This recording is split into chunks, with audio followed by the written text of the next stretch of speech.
And welcome to this week's edition of the Jet Setter video blog series. This week we're going to discuss the Monday Night Football game against the Texans, and we're going to preview the Colts. But this week, gang, we're going to have something a little bit different. The best comment posted about the video will receive a prize, an autographed picture of a Jet player. Watch the end of the video, and Tyson's going to give you details. All right, Tyson. Monday Night Football, 23-17. The Jets lose to the Texans. I mean, a lot went on that game.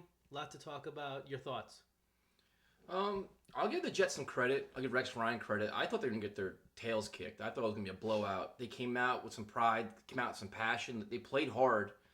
They had a chance to win the game. They made some mistakes. They had a chance to win the game. So in terms of that, I was kind of excited. You know, the whole stadium was rocking. It was a really great atmosphere. But mistakes, too many mistakes to win the game. On offense, I mean, everybody knows by now Sanchez struggled a bit. They still can't run the ball. On defense, they still can't stop the run. Can't go up the field in third down. It's kind of the same bugaboos they've had, but as a team, they play a little better. A great return by Joe McKnight, 100 yards. But in the end, it wasn't good enough, and there's no moral victories. You can't say, well, we played good, That's a positive. A loss is a loss, and that's it. You know, everybody's rating the Texans and the Niners number 1 and 2, vice versa. I've heard many people say the Texans are the best team of football right now. So, I mean, is there something to take away? They're a good team. They weren't as aggressive as I thought they would. Once they got their lead, they kind of backed off a little bit. They weren't as aggressive as I would have been. But the Jets were getting mauled with the running game in the first half. Second half, they stopped the run, which is good. Cromartie probably had his best game he's ever had as a Jet. It was outstanding. Cromartie was amazing. But it's just not good enough. I mean, that interception was a man. But he was all over the field. I mean, he was making plays. He was physical. He even played receiver. He should have caught a pass if Sanchez was better. Right. But I mean, the Jets are supposed to be a good team, so you can't walk away saying, "Oh, we did good." They lost the game. Period. I mean, that's it. I mean, they're 2-3 now, so it's an improvement, but not good enough. Any thoughts on the halftime show? Oh, what a disaster! The Wesley Walker, Mark Gastineau thing, and that's like they're in the Ring of Honor, and it's this big, great ceremony. And I don't know if they were drunk or if they were, and whatever they were altered in my eyes. The halftime ceremony was an embarrassment. I mean, it was just, the speeches were terrible. They showed Woody Johnson. Woody Johnson got booed. It was an absolute train wreck. So, in terms of that, the halftime show wasn't probably as planned. But, hey, what are you going to do? It is what it is. It is what it is. And another flag. Another flag I got, too, which was outstanding. Great. Yeah, that's outstanding. Can't make it up, All man. right. Well, as soon as the game's over, SportsCenter, NFL Network, all the talks about Sanchez. Now, I know you've been a big supporter of Sanchez, and so have I. When's enough?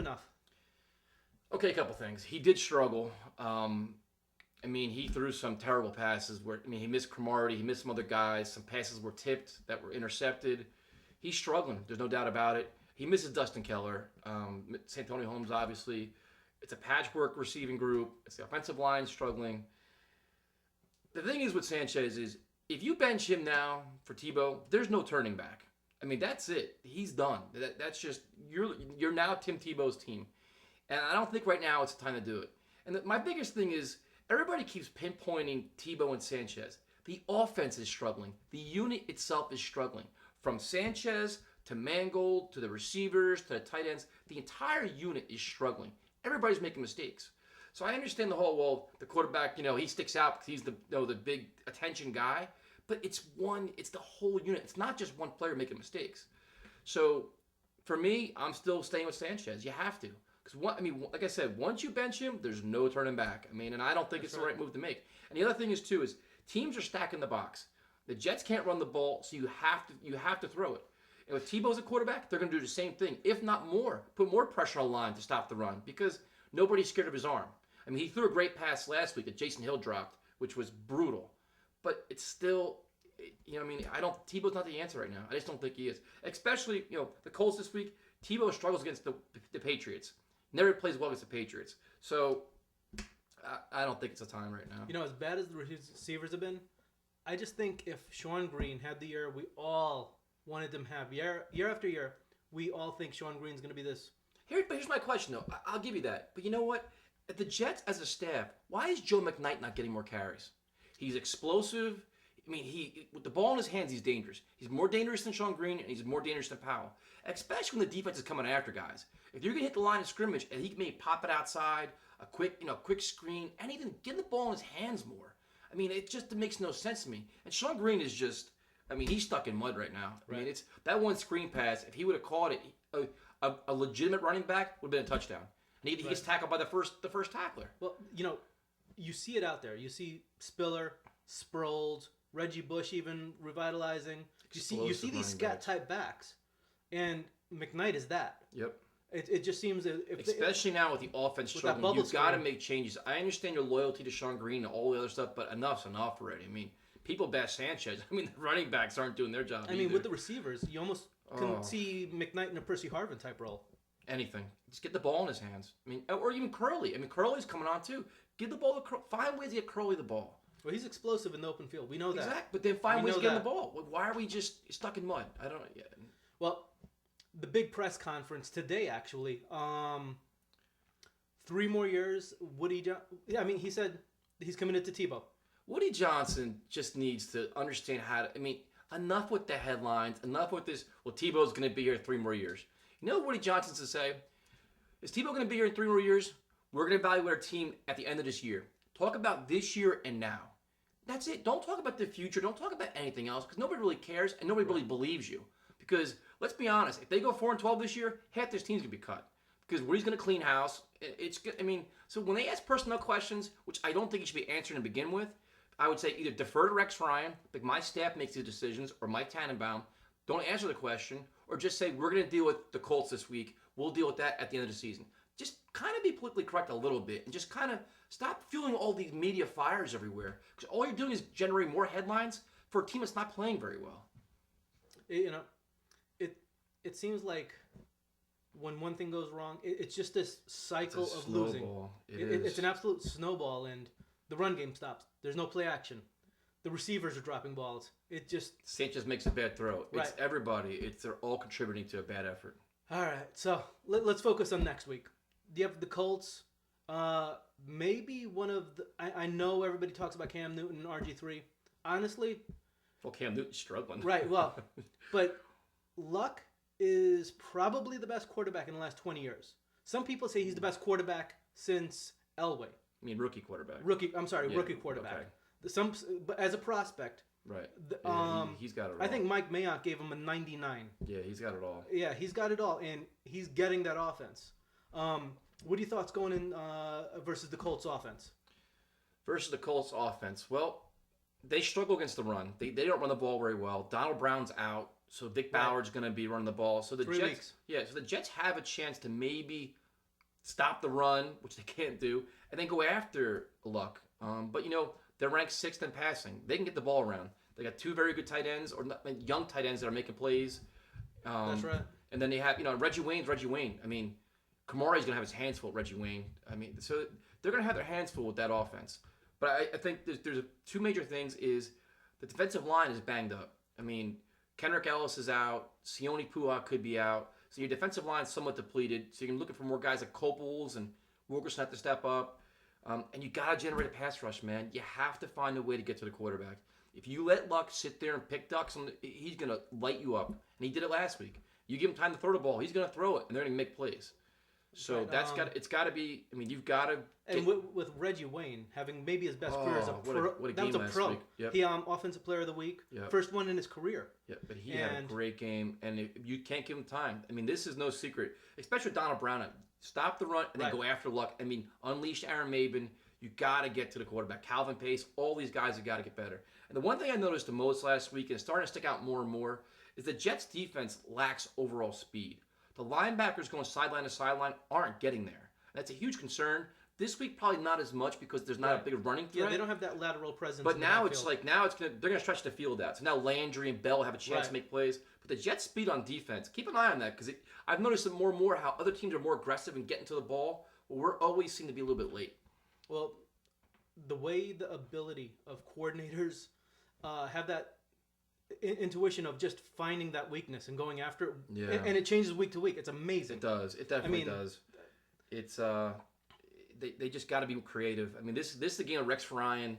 You figure a veteran defensive coordinator, you've got to take advantage of a rookie quarterback. Luck is great, but you got to find ways to get them and confuse them. I mean, if you can't do that, especially with defensive line banged up like it is, you got to find ways. That defense has to evolve. It's going to have to confuse the kid. Yep, because you got to pound on him. You're dealing with an intelligent kid, even though he's a rookie. Yep. He can make every throw. Yep. He can. He definitely can. And if you give him a window, he's going to hit it. Absolutely, I agree with you. I mean, this is like going into 2 weeks ago. Everybody's like, they're playing the Colts. They'll win that game. This will be no easy game. No. They're coming off a huge win last week.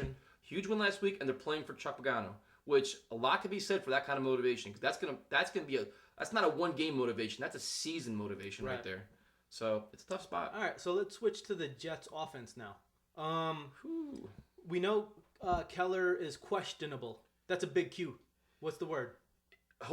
From all reports, Keller's coming back, and for me, that's huge because Keller is Sanchez's safety blanket. He's a big target over the middle. Then you can go 2 tight end set. You can go with Keller and Jeff Cumberland, which would be awesome. That's a whole other dimension of the offense that you don't have right now. You'd be Keller and Cumberland, Curley. You can do some things then, which it'd be a huge help for Sanchez, for the offense, for the passing game, maybe even the running game too. I mean, it could be. I mean, we're hoping. I mean, if he does come back, how healthy is he really? Is he just getting on the field to stand there, or is he actually serviceable? But his return would be huge. Well, looking at those Colts linebackers, really athletic, good tacklers, but they're small.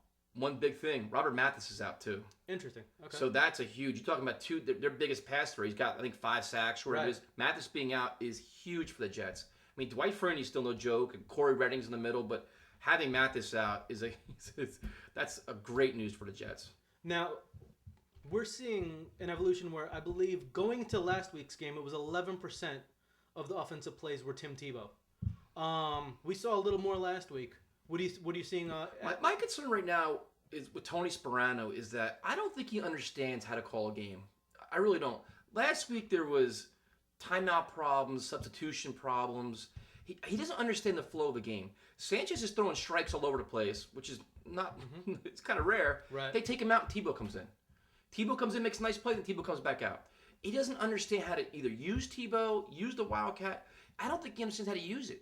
His game planning, get the offense in sync. If Sanchez is doing all right and the offense is moving the ball, don't go to gimmicks. You know what I mean? Like they're just not getting it. So, but with that being said, you probably see more Tebow this week. I think they're going to try to take advantage of a defense that's going to be aggressive. They struggle against the run. I mean, the Colts' rush defense isn't that good. So there's a time that you're going to do something, it's going to be this game. So I wouldn't be surprised to see more of Tebow. All right, let's talk predictions. Predictions. This is a must-win for the Jets. They've got to win this game. If they lose this game, 2-4, facing the Patriots, oh, man, you're killing me with this one. I don't know. 21-17 Jets. Okay. With not a lot of. I mean, it's gonna be. That's optimistic. It's gonna be a great game. It's optimistic. I think Rex Ryan's gonna tell his team they need this win. This win is huge for the team, for the conference of the team. They've got to find a way this week, especially playing at home. I mean, if this is a road game, I'd probably be a little more nervous. Playing at MetLife in front of these fans, I mean, I think hopefully it's a big time performance and they get to luck and do all right. You know, moving away from this a bit, one thing I've noticed a lot this year, I've never seen this much Jets cover. I know there's the Tebow factor. I've never seen this much Jets coverage. You know what that is? That's Rex Ryan.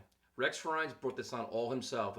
His predictions, the math, all this trash talking and everything else. This is what they wanted. They want all this, and then you bring in Tebow. So the media loves controversy, and when your team's not playing well, what better way to stir it up? Well, funny you say that. I'm really into scouting the college players, seeing who's coming into the draft. It's like me. There's a million people out there that feel the same way, but predicting and seeing who's going next.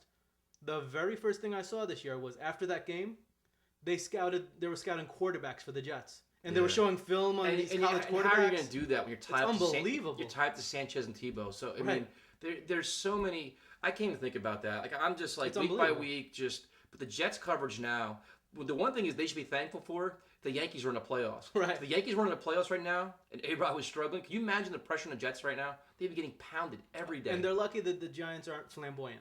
Right. They kind of do their own thing. Yeah, they don't. Yeah, they don't. Yeah, but it'd be a tough time. It's a tough town, man, and they're not playing well. So. Right. Well, let's get them. We'll see. Let's go Jets. Thank you for watching this week's video. please check us out at thejetsetter.com. And as Neil mentioned earlier, we have a contest this week where the best comment on YouTube will get an autographed picture of a Jets player. So please leave us some feedback on the video, good, bad. We're not opposed to negativity as long as it's constructive. Make sure it's about the Jets video and not about the team. Other than that, let's go Jets. I'm Tyson. That's Alf. See you guys next week.